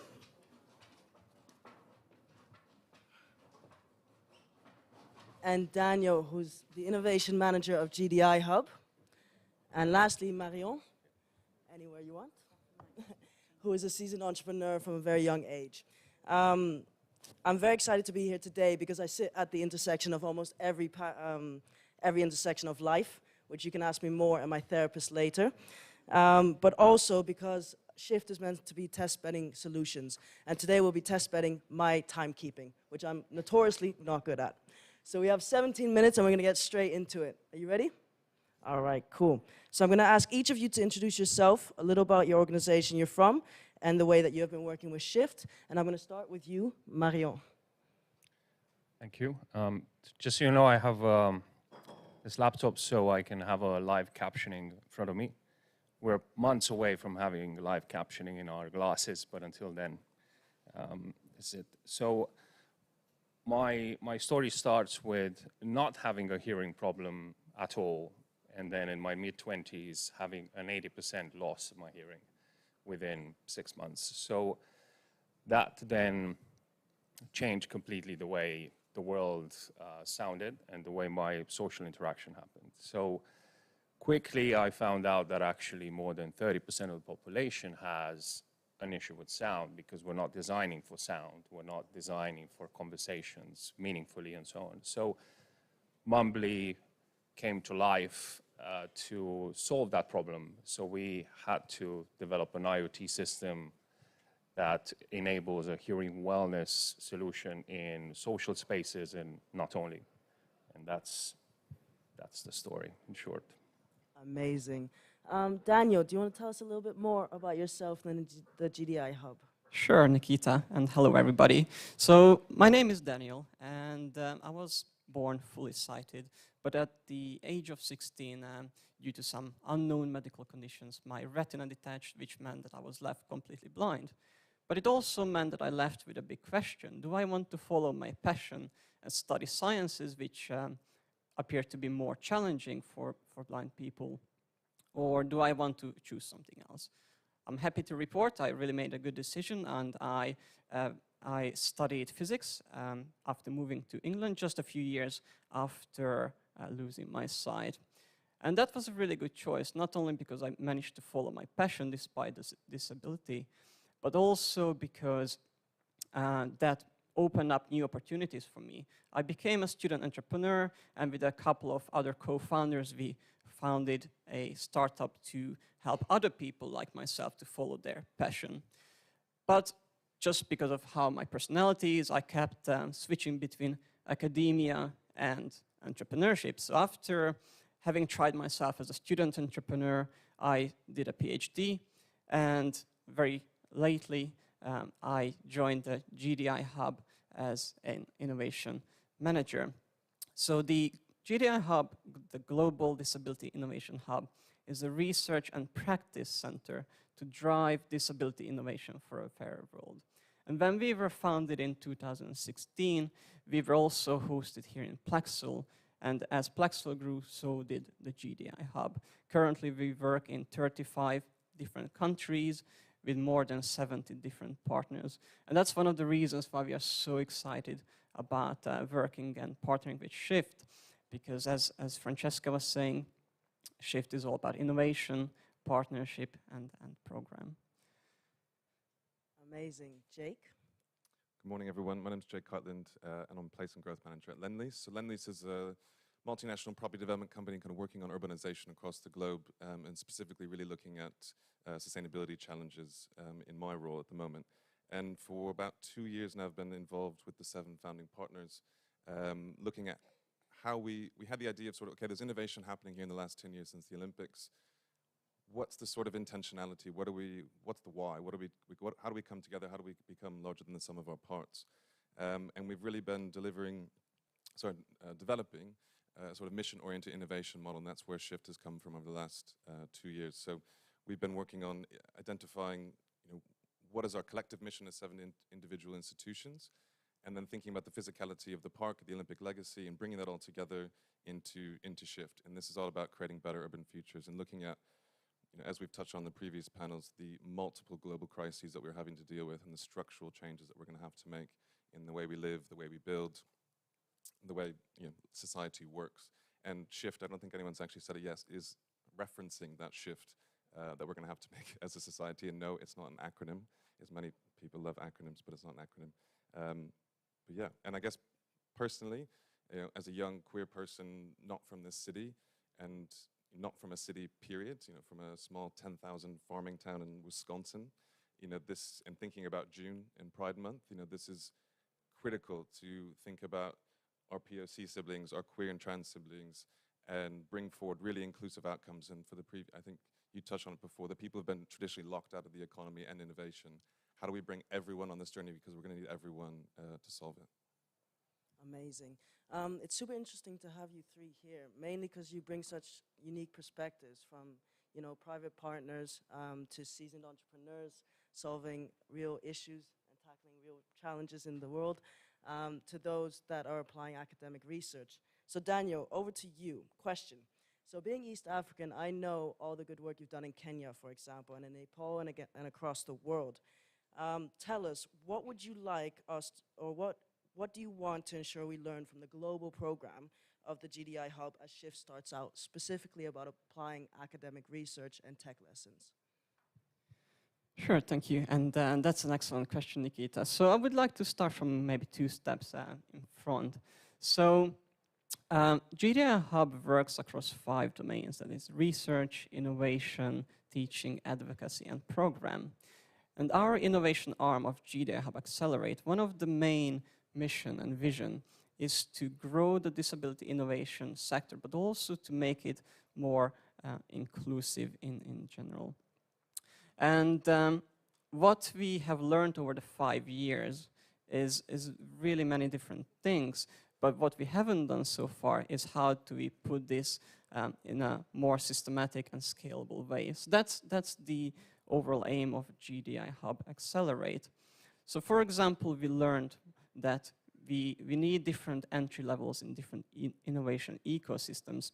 We need to activate the public to engage with disability innovation and raise awareness of the disability challenges, bringing together researchers, clinicians, creative artists, and obviously people with different disabilities. And this project, this part of building local innovation ecosystems is what we call the Spark Innovation Program. But we also need a way to help startup entrepreneurs to be more mindful of not just trying to solve the different problems and listen to their users of people with disabilities, but to think about the business side of things. How can they really produce a viable business solution? And that's what we call startup innovation.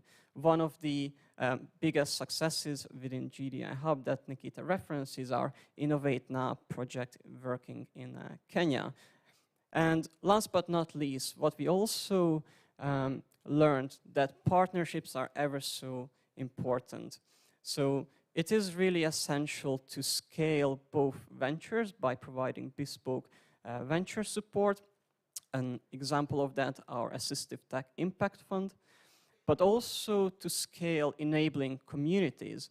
And that's one of the things that we are really hoping to do in this partnership with Shift, to bring together on-site the digital fabrication labs, to bring together the community centers, the academics, the creatives, to really scale this enabling community. And this is why we are so excited to be here. Thank you, Daniel. Marion, speaking of enabling communities, why did you choose to trial your products at the Olympic Park, and what are some of the valuable lessons you learned? So, to put a bit in perspective, how many people here love a noisy restaurant? No? Sorry. Okay. Well, that's a good start. The idea of trying to solve a problem and finding a few customers in the startup world to prove it with, when you go out of the building and you speak to a few people is great, but when you need a small city to change how noise is tackled is a bit of an issue. So with Shift, it was just a perfect setup. So we were able to launch the first ever hearing wellness district in the park. And that comes with a top-down and ground-up approach where we were able to speak to 15, 20 venue operators from that angle where it's safe for them to share data with us. It's safe for us to be in there and install devices. We're not going to listen to their conversations. That bridge between trying to solve the problem and having that space to do the issue, so to kind of test the solution. So, sorry, we worked with about 5 universities and more than 80 graduates and interns and countless academics and entrepreneurs since 2018. So having that a place to test the solution was great, and the value from that was that we spoke to more than 500 people before we installed the sound monitoring devices, during the stage of optimizing venues for audio accessibility and having a certified for sound kite mark placed, and then after. And we noticed that the revenue started to go up because people were spending more time in the space.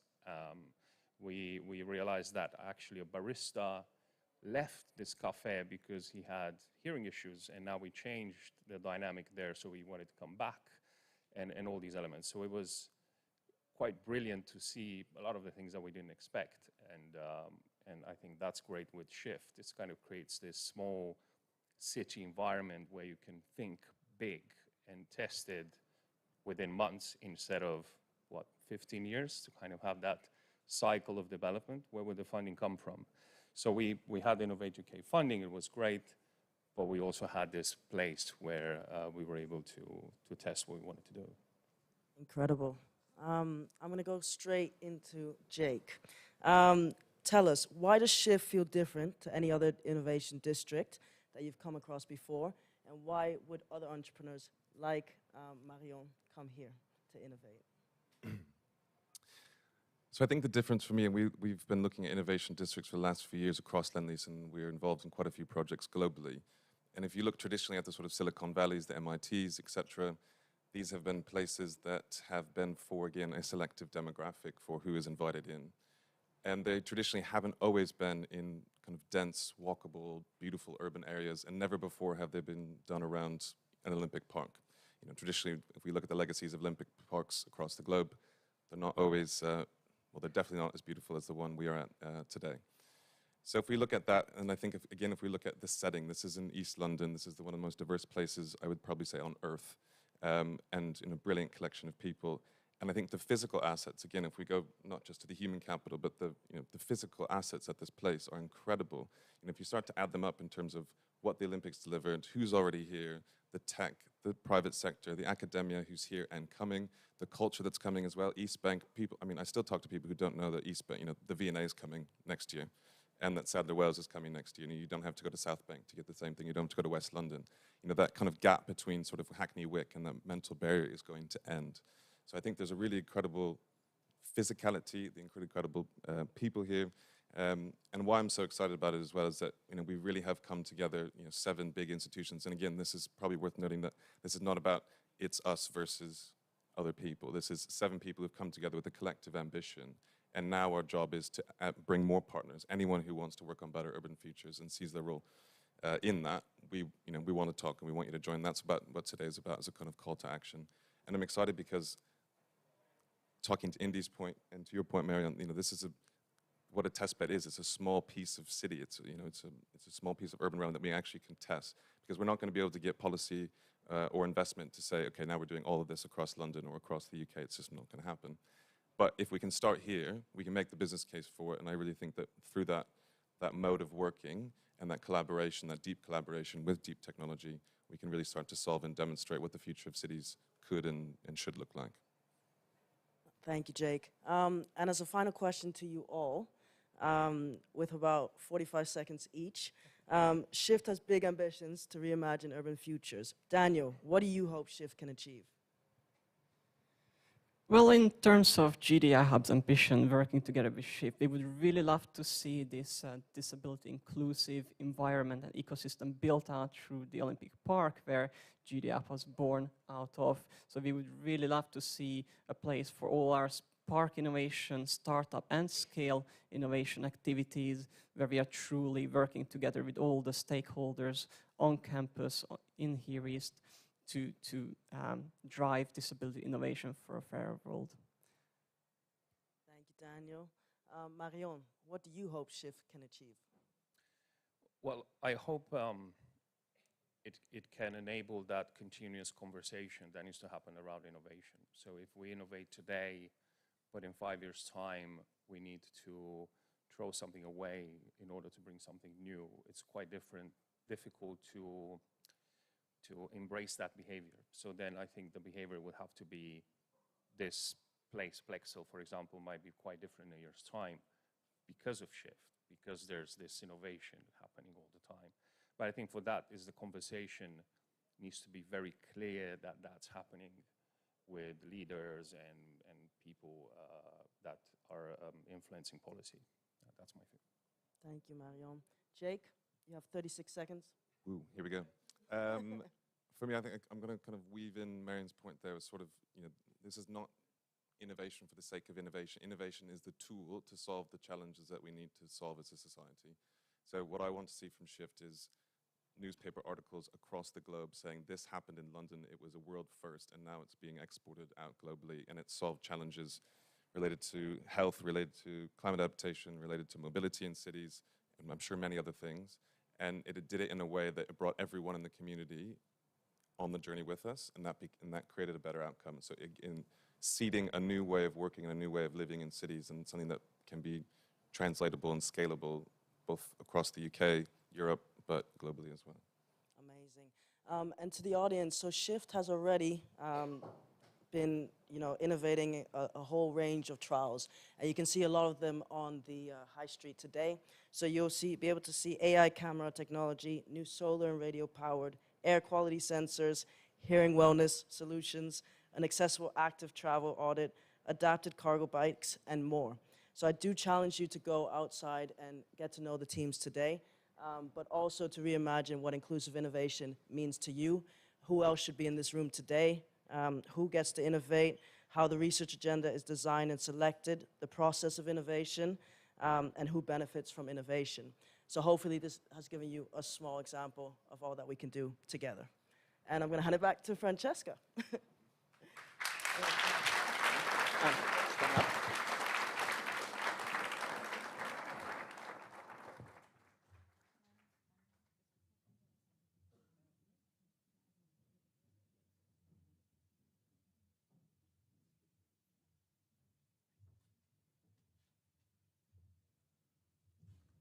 Thanks, everyone. So brilliant to get your perspectives. And we look forward to continuing to work together, of course. So today marks the beginning of the SHIFT journey, and the real work starts now. We look forward to continuing working with our brilliant local authority leadership. Mayor Glanville, see you there, and I think Mayor Fiaz from Newham is here too, alongside other higher education, community partners, businesses, entrepreneurs, to uncover the pressing issues of the city, trialing innovation products here on the Olympic Park, delivering innovation challenges, new R&D partnerships, to solve some of the big issues under climate adaptation, health and well-being, and advanced mobility, stuff we need to fix for cities to work in the future. We acknowledge these are big challenges, but we think the park is uniquely placed to test some of the solutions to these big challenges. So we're building a SHIFT movement at the Olympic Park, and we're inviting fearless entrepreneurs, community leaders, investors, and commissioners to join us in a spirit of collaboration and experimentation here to deliver more of these amazing projects and to start to shift the dial on how we live in cities and make them better for the future. So thank you.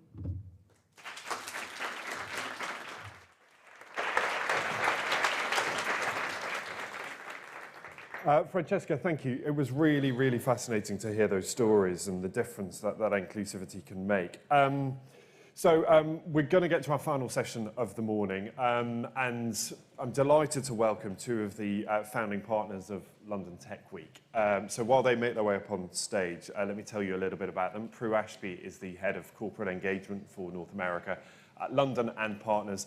And returning for the second time is Russ Shaw, founder of Tech London Advocates. And we're going to have a little chat. If you're watching at home or even if you're in the room, Do send us your thoughts, comments, questions if you have specific questions you want to ask these guys, and I will put them to them. So do get involved. But welcome to both of you. Let me pull a chair around just here. So much for us to talk about at the end of what's been a really busy week, hasn't it? Russ, what's been your highlight of this week? Oh, where do I begin, Ben? I usually, when we now have these in-person events, and it's been 3 years since we last did in-person London Tech Week, I try and get to as many events as I possibly can. And so there have been some really good individual events, but for me, the highlight is just kind of looking across the spectrum of what everybody's doing and what everybody's saying in terms of, you know, the themes, the topics, whether it's around diversity and inclusion. There were some great events this week on that. Future of work, some of the emerging technologies. I'm looking at Pat Saini from Pennington's, who runs our TLA immigration group, did an amazing event yesterday morning on NFTs, non-fungible tokens, where I thought I knew a lot, and I realized I knew very little. So it's the breadth and the diversity of everything that happened this week. And maybe the one other thing that I just loved was we had so many people from around the world here this week. People are back. Yes, they're able to people are back. People are happy to be back. It was almost on Monday morning, I don't know if you felt this, at the QE2, people were almost a little bit overwhelmed. There were hundreds of people in the room saying, we haven't done this before. But I met with delegations from Sao Paulo, from Ghana, from all parts of Asia Pacific, delegations from China, et cetera. It's great to be back. And for me, it's the collectivity of everything culminating with this event today, which I think was pretty damn special. I want to come on to some of the things that you heard from those people from around the world in a sec, but Prue, I guess same question for you. You know, what has stood out for you this week? Because there's a danger that sometimes, you know, events like this, there's so much going on. You know, some of the real big themes get sort of lost in the noise because it's so busy and there's so many things to see and hear and learn. What stood out for you? Yeah, I mean, I think I'm one of these people that tries to do everything. And that's been challenging this week. I mean, I think the key highlights for me are that reconnecting with people face to face and the energy and those conversations while you're waiting for your digital coffee that you've ordered, that you have. The international side, the focus on diversity and inclusion and the problems that we face. And then our new collaboration with Vivatech and taking over a carriage of a Eurostar train with a bunch of startups, VCs, and corporate innovation leaders, and letting the magic happen. So those are a few things. And it's just being able to talk again, isn't it? Face to face and have those conversations, because it strikes me that a lot of the real work gets done on the sidelines of all of these sorts of events. It is that coffee, it's the dinner, it's the drinks that you go to where the real work gets done, quite away from it. Let's spin back to Monday. It probably feels like a very long time ago for both of you. Yeah. The digital strategy was launched, wasn't it? It was. Talking about the importance of it, and I guess what are the kind of key things that we might all take away from that? Yeah, I think, to me personally, the digital strategy, there wasn't a huge amount that was new, but what I think the digital strategy did do, it was updated for the first time since 2017, it weaved together a lot of components that the government is focused on, which I think is very positive, and it was a good reminder of the various things that they're touching when it relates to digital. There is the announcement of a new Digital Skills Council that's being set up under Chris Philp, who's the Minister for Tech and the Digital Economy. It's pretty comprehensive, and I think, to me, that was the encouraging thing that many of us can look at and go back to. So was there anything groundbreaking in that? No, I didn't think so, but it does really show how broad we're looking at digital in the UK. And Prue, I mean, we've seen over the course of the week lots of ministers being involved, lots of government departments getting involved, and you know, whatever your politics, it is important, isn't it? And why do we need that involvement from government to get a lot of this stuff up and running, and why is their support so necessary? I think absolutely, yeah, we have had a lot of government ministers involved, which is fantastic. London Tech Week is the biggest festival in Europe for tech, and I think the government wants to show that they are supporting it, keen to demonstrate their commitment, and parts of that digital strategy with the skills, capital investment initiatives, and really wanting to promote what's happening here in the UK globally are important parts of that. I think also London Tech Week provides a great platform for them to have a broad reach, whether it's the people that are just in the room, but also broadly around the world, the people that were tuning in. And we need the government support for the things that we want to achieve. Yeah, if I can just add, I mean, government was everywhere this week, which was great, but also to acknowledge the Mayor of London, the Deputy Mayor of London were pretty actively involved this week too. Sadiq Khan came to an event on Monday evening we had about 500 international delegates in a room at the QE2 Center. It got pretty hot and steamy in there, but it was great. You know, he stood up and welcomed everybody, and they loved it, you know, and he and the Deputy Mayor hosted a reception at the new town hall in Newham, nicknamed Tenerife on the Thames, because it was a hot baking Wednesday evening. Go down and check it out. But it was great to see them involved too. So what I love about London Tech Week is it's driven by people, it's driven by the private sector, and I think steadily year on year on year, we've seen not only engagement from the mayor, but also more engagement from UK government leaders who realize that the technology sector is vital for the success of the UK. I think given the state of our airports, we're holidaying at Tenerife on Thames this year, aren't we? I think that's the plan. And Russ, you talked, as you said, to a lot of people from around the world. They're here for London Tech Week. We've touched on it already, but what is London's place in the tech world right now? And what is the message that we send out as a country to the rest of the world? Yes, I think we have a lot of educating to do because, again, I think we can sometimes drink our own Kool-Aid too much. You know, we're hugely excited about the growth of digital and tech. We're a world-leading hub. Startup Genome, a San Francisco think tank, ranked London second. After Silicon Valley is the best place to start up a business. So really positive messages. But when I talk to a lot of these international folks who are here, they have no clue. Or they've heard a bit about Brexit. Or, you know, they watch some of the political challenges. And every country has its own issues. I mean, I was sharing with Ben earlier, this chap I spoke to from Singapore was weighing UK versus US, my home country. He was saying, I'm coming here. I love the international nature. Technology is exciting. I'm worried about going to the US because I'm worried about being shot. And you know, you kind of laugh, but then you think, well, hang on a second. That is the message that's emanating. So it's really important, and why I think it's important that our government leaders are involved. They need to hear this. People have a certain impression of what we're emitting here. So for them to come here, we want them, the international delegates, to go back and be ambassadors to Japan, Korea, China, Brazil, and say, this is what's really going on at street level. And Prue, what is our sales pitch? How do we sell ourselves to the world? What is it that we offer? I mean, we've talked about a lot of it here today, but what is it that we are good at? Yeah, so London and Partners, we are doing exactly that. And we are saying to these companies that have traveled a long way to be here, we will help you streamline the process for you, accessing this market, setting up your business here, growing your business here, and being successful. And we have the experts, such as Louise, who's here today, who are expert in the creative sector, and other experts that can help you with that. And we ran a series of sessions, whether it was the 130-strong delegation from Australia or the others from Asia Pacific or others, to describe what we can do to help. And I think London is a kind of place where if you meet us and meet the right people like Russ and get connected quickly, that will really spearhead your growth. And make you be as successful as you can be. And what do you help those companies with? What are the obstacles? What are the challenges that might deter people if they didn't have someone who's going to hold their hand through the process? Yeah, I mean, common questions are about, you know, the legal side, setting up bank accounts, you know, those sort of recruiting talent and things like that. Mm-hmm. So what we do is we have a group of partners who are specialist experts and trusted people that can actually advise on those things. And then I think what they say is it's about, they want to focus on building their business, building their clients. They don't want to have hassle and barriers on the operational side. And so that's what we focus on. And then finally, just to introduce them into the right people that can actually help them build their business.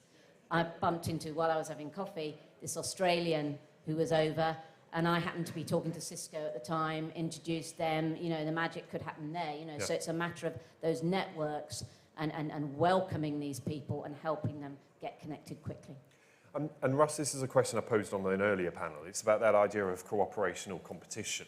And quite clearly there's competition because we want Singapore, man that you met, to come here and not go to the US.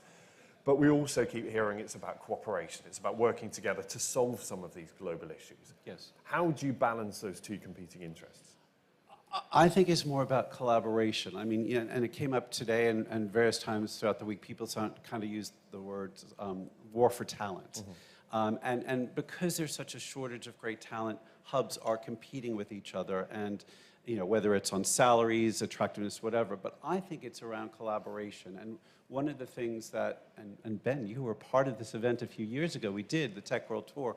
We talked about why tech hubs collaborating with other tech hubs makes each tech hub stronger.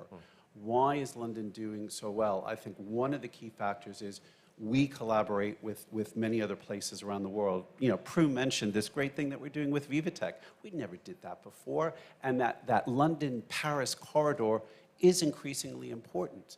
I was in Berlin last month. We launched Tech Berlin Advocates. How do we build those relationships? Why? We want the success stories from here, and many of the things that we heard about today, we want those companies to grow and expand internationally, and we want businesses from around the world, when they're looking to say, where do I go next? What's the right destination? They say, London has to be part of our strategic future. I think the way to get there is through collaboration, not competition. Really interesting point, isn't it? And how do you make that happen day to day? Prue, when you were at your meetings and you were at drinks and coffees and all that sort of thing this week, if you could sum up, what were the conversations? What were the speech bubbles above everybody's heads? What is on the minds of people right now? Yeah, I mean, I think it's one thing is raising capital in a period of uncertainty with the economy. So that's a nervous area. The other area is talent and recruitment, and ensuring what we build for the future is solving the problems that we need to solve. And on that talent issue, is there any optimism, or is this just a kind of entrenched problem, or do we see it getting better at some point soon? I think there's a couple of things there. The government is helping out with visas, so being able to attract skilled people. But it's also building the talent here. And encouraging we have a diverse talent pool and highlighting to companies that don't look in the same places for your talent, look elsewhere, look at unexpected places, and look at different sort of networks. One highlight this week in terms of supporting diverse founders was the Google initiative to support 40 black founders.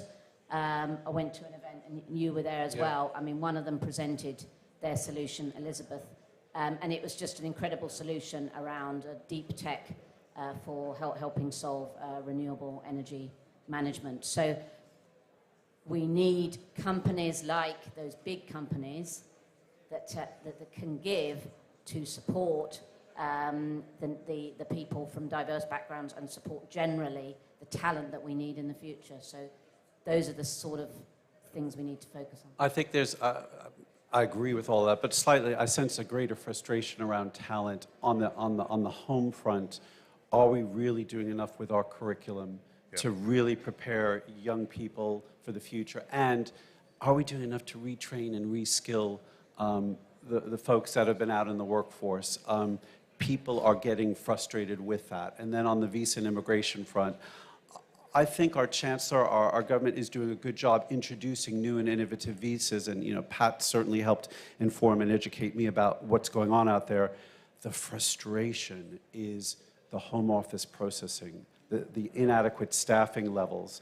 Pat, I'm going to quote you, sorry. The home office was breaking before the Ukrainian crisis. And even those folks who come in on these wonderful global talent visas, there's not one I haven't met who said the process was a nightmare. So, we have to have that mindset. And again, I ask all of you, put the pressure on out there. We need that overseas talent. We need the homegrown talent. When I think of, God, we've got to change the curriculum, it's moving a tanker with the Department for Education. But we've got to do that because what we've talked about today cannot happen unless those fundamental changes happen more quickly. A final thought from both of you. It's London Tech Week's, 10th anniversary next year? Yeah. Plans? Have you started even thinking about it yet? Oh, yes. What might we expect? Yeah, I think, we want to keep building on what we've done this year. I think you'll see the campus environment continue. I keep pushing. For me, what I love about London Tech Week are the fringe events outside the campus.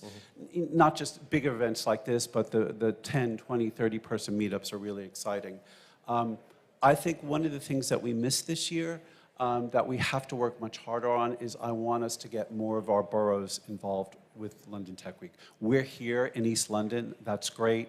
Hammersmith and Fulham did a great event on Monday, but I think we missed a trick by not really engaging much more with more of the boroughs. It's something that we want to take up with the Mayor's office and the GLA to say, how do we get 5, 10, 15 of our boroughs around London to host fringe events so that it's not just us here or at the QE2 Centre, but these discussions are happening all around London because it's in the community. That's where that diverse talent is that we want to pull into our broader ecosystem.